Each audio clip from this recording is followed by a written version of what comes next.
குடியாத்தத்தில் கோவிலில் 3 உண்டியலை உடைத்து பணம் திருடப்பட்ட சம்பவம் அப்பகுதி மக்களிடையே அதிர்ச்சியை ஏற்படுத்தியுள்ளது. வேலூர் மாவட்டம் குடியாத்தம் காந்தி நகரில் ஸ்ரீ சக்தி விநாயகர் ஆலயம் உள்ளது. இந்த ஆலயத்தில் பக்தர்கள் வாகனங்களுக்கு அதிக அளவில் பூஜை போடுவது வழக்கம்.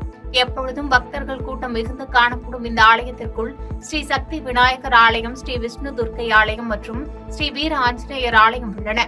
இந்த நிலையில் இரவு மர்ம நபர்கள் ஆலயங்களில் உள்ள 3 உண்டியலை உடைத்து பக்தர்கள் அளித்த காணிக்கைகளை திருடி சென்றுள்ளனர். தகவல் அறிந்து அங்கு வந்த குடியாத்தம் காவல்துறையினர் வழக்கு பதிவு செய்து தீவிர விசாரணை மேற்கொண்டு வருகின்றனர்.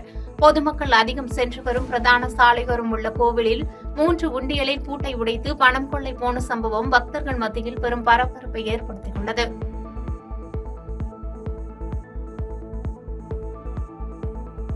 பாதகம் செய்பவரை கண்டால் நாம் பயங்கொள்ளலாகாது பாப்பா. மோதி மிதித்து விடு பாப்பா, அவர் முகத்தில் உமிழ்ந்து விடு பாப்பா. அண்மை செய்திகளை உடனுக்குடன் தெரிந்து கொள்ள இணைந்திருங்கள் இயம்நாடு தொலைக்காட்சியுடன்.